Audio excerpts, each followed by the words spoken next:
แต่เช็คอะไอ้แม่เนี่ยเล็ดด้วยปัวจากควายเช็คกูตะดาทุบไปในมามาอ่ะเองชมีจูสังดิสุดาไปสั่นลอยๆยาเด้บอสซี่เดี๋ยวเว้สุดเด็ดด้วยมิวก็ลูเมียสุกาดีโลไปเมียนจาราลีไอ้ดิโลสวยสังมุชิเดเมียนจังเว้ลูตัวดำยามดีโลกาเด็กกูเวลาชินจาราปอได้แม่ไอ้ดิโลเต้าป้านี่เด้อเมียนนี่น้องแกมาแต่แกเล็ดด้วยกับบาเลยแต่แกดอยจวนจันเนี่ยจูสังเตียวဖြစ်လာဖို့ဆိုတာဘယ်လိုခီးမျိုးကိုဖျက်တမ်းရတာလဲအဲ့ဒါကိုပဲဒီနေ့ကျွန်တော်တို့အထီးကထားပြီးပြောပြသွားမှာပါအင်ချယ်မီအိမ်မက်ဟုတ်ပါတယ်လူတွေဘာလို့ဒီလိုကိုဒီလောက်စိတ်ဝင်စားကြတာလဲရှင်းပါတယ်ဝင်ငွေအများကြီးရမယ်ကို့အချိန်နဲ့ကိုလွတ်လွတ်လပ်လပ်နေလို့ရမယ်ဆိုတဲ့မျှော်လင့်ချက်တီချောင်းပေါ့ကဲအဲ့ဒီအိမ်မက်တွေကိုလက်တွေ့ဖြစ်လာအောင်လုပ်ဖို့ဆိုရင်တော့ရင်ဆိုင်ရမယ့်အချက်တွေရှိလာပြီဒါကတော့ကြမ်းတမ်းတဲ့အမှန်တရား၅ချက်ပ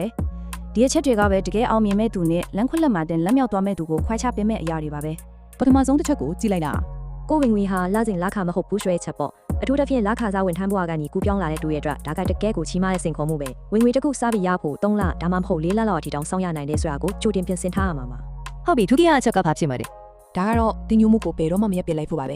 ဟုတ်ပါလေအယောင်ကျွမ်းကျင်မှုလူမှုဆက်ဆံရေးကောင်းမွန်မှုဒါတွေကအခြေခံလိုအပ်ချက်တွေပါဒါပေမဲ့တကယ်ကိုအောင်မြင်ခြင်းနဲ့ဆိုရင်တော့အဲ့ချက်အများကြီးပို့လို့ပါတယ်ဈေးကွက်ကိုဘယ်လိုတုံးတက်မလဲညီနိုင်စကားပြောတဲ့နေရာမှာဘယ်လိုနည်းပြွားတွေတုံးမလဲ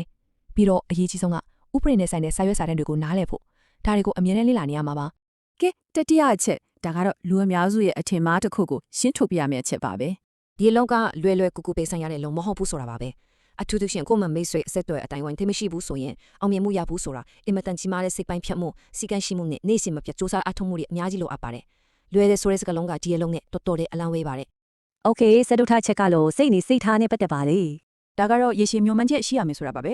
ရှင်းရှင်းပြောရရင်တွေးခေါ်ပုံနှမျိုးကွာသွားတာပေါ့တစ်မျိုးကဖျက်လန့်လိုက်မယ်မျက်စိရှေ့ကအမျက်ကိုပဲကြည့်မယ်ဆိုတဲ့အတွေ့နောက်တစ်မျိုးကတော့ကိုယ့်ရဲ့ဂုဏ်သိက္ခာရိုးသားမှုနဲ့ဖောက်တဲ့ကိုတကယ်အကျိုးရှိအောင်ကူညီပေးခြင်းအပြင်ရေရှည်ရက်တည်နိုင်မယ့်အသက်မွေးဝမ်းကြောင်းတစ်ခုကိုတည်ဆောက်မယ်ဆိုတဲ့အတွေ့ပါဒီနှစ်ခုကြားကရွေးချယ်မှုကအနာဂတ်ကိုအဆုံးဖြတ်ပေးပါလိမ့်မယ်နောက်ဆုံးချက်ပင်စမအချက်ကတော့ငွေရေးကြီးရေးနဲ့တိုက်ရိုက်သက်ဆိုင်ပါတယ်ဟုတ်ကဲ့မာနကိုတတိထားပြီးဝင်ငွေကိုစုဆောင်းရမယ်တခါတလေကော်မရှင်ချင်းငွေအလုံးရဲနဲ့ဝင်လာတဲ့အခါမှာလူကမာနဝင်သွားတတ်တယ်ငါတော်လို့ငါတက်လို့ဆိုပြီးငွေကိုစီမကမ်းမဲ့တုံးချုံမိတက်ကြတယ်ဒါကအကြီးမားဆုံးထောင်ချောက်ပါပဲတကယ်အောင်မြင်တဲ့သူတွေရဲ့ရွှေစည်းမင်းကရှင်းရှင်းလေးပဲအရင်ဆုံးစုကိမတုံးကဲခုနပြောခဲ့တာတွေကဦးချင်းစီရဲ့အရေးသွေးနဲ့စူးစမ်းမှုအပေါ်မူတည်တဲ့အချက်တွေပေါ့ဒါပေမဲ့အဲ့ဒီတက်ပိုကြီးတဲ့အပြောင်းလဲတစ်ခုရှိနေပါသေးတယ်အဲ့ဒါကတော့အိမ်ချမ်းမြေလုပ်ငန်းနယ်ပဲတစ်ခုလုံးပြောင်းလဲလာနေတာပါပဲအရေးလို့တရားဝင်မဟုတ်ပဲပါဆက်နဲ့ပဲအလုပ်ဖြစ်တဲ့ခေတ်ကနေစီမင်းစီကန်းတွေဥပဒေတွေနဲ့ပြည့်စုံတဲ့ professional လုပ်ငန်းတစ်ခုဖြစ်တဖြည်းဖြည်းနဲ့ပုံပေါ်လာနေပါပြီဒီအပြောင်းလဲကိုဒီမှာရှင်းလင်းလင်းတွင်းနိုင်ပါတယ်အသက်ကပါဆက်ပါရင်ပွဲစားဖြစ်တဲ့ဆိုတဲ့ခေတ်ကနေအနာဂတ်မှာလိုင်စင်ရပညာရှင်တွေပဲလုပ်ကိုင်ခွင့်ရှိတော့မယ့်ခေတ်ကိုရောက်လာတော့မှာပါစီမင်းမရှိတဲ့အခြေအနေကနေဥပဒေပေါင်းအတွင်းကိုဝင်လာမယ်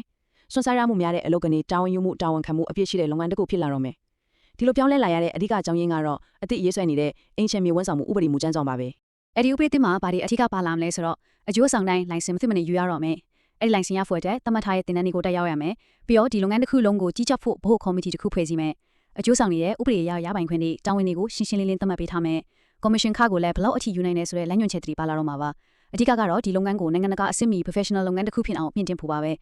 ဒါဆိုဒီဥပဒေကိုမလိုက်နိုင်ရင်ဘာဖြစ်သွားနိုင်မလဲအရင်ကြီးတဲ့အချက်ကဒါပါပဲလိုင်စင်မရှိဘဲအကျိုးဆောင်အထိလုတ်ကင်နေတာကိုစစ်ဆေးတွေ့ရှိခဲ့ရင်ဒဏ်ငွေကျပ်သိန်း30အထိချမှတ်ခံရနိုင်ပါတယ်ဒါတင်မကတဲ့ဘူးလိုအပ်ရင်ထောင်ဒဏ်ပါကြခံရနိုင်ချေရှိတယ်ဒါကဒီလုပ်ငန်းကိုဘလောက်အလေးအနက်ထားပြီးစီကံတင်ကျက်တော့မလဲဆိုတာကိုပြနေတာပါပဲဟုတ်ပြီစီမင်းအသက်တွေဥပဒေအသက်တွေအကြောင်းသိပြီးပြီဆိုတော့တကယ် professional စူးဆောင်တယောက်ပိုင်နိုင်ထားရမယ့်လက်တွေချတဲ့လက်နက်ကိရိယာတစ်ခုကြောင့်ဆက်ပြောချင်ပါတယ်အဲ့ဒါကတော့စာချုပ်စီမံခန့်ခွဲမှုပါပဲဥပဒေကြောင်းအရခိုင်မာပြီးပတ်ပေါင်းဆောင်ကိုအကာအကွယ်ပေးနိုင်တဲ့စာချုပ်တစ်ဆောင်ဖြစ်ဖို့ဆိုရင်အနည်းဆုံးဒီအချက်တွေပါဝင်ဖို့လိုပါတယ်ဥပမာနံပါတ်1အယောင်းဝယ်မှာပါဝင်တဲ့သူအားလုံးရဲ့အချက်လက်တွေအကုန်အစင်မှန်မှန်စစ်ဆေးရမယ်နံပါတ်2ငွေချေးကိစ္စတွေစာရငွေဘလောက်နောက်ဆုံးငွေချေးမဲ့ပမာဏဘလောက်အဲ့ဒါတွေကိုကဏ္ဍနဲ့ရောစာနဲ့ပါတိတိကျကျရေးရမယ်နံပါတ်3ကတော့ရောင်းမဲ့ဒါမှမဟုတ်ငားမဲ့ပိုင်ဆိုင်မှုရဲ့အသေးစိတ်အချက်လက်တွေသူ့ရဲ့နေနေမိတ်တွေကိုရှင်းရှင်းလင်းလင်းဖော်ပြရမယ်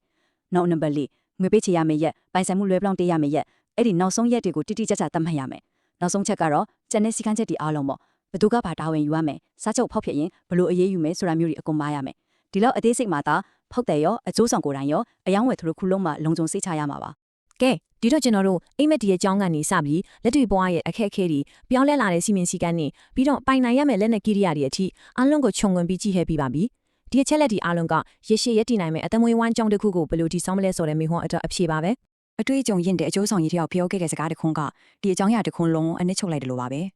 အကျိုးဆောင်ဖြစ်ဖို့ကလွယ်ပါတယ်ဒါပေမဲ့ရရှိရတည်နိုင်တဲ့အကျိုးဆောင်ဖြစ်ဖို့ကတော့ခက်ပါတယ်တဲ့အ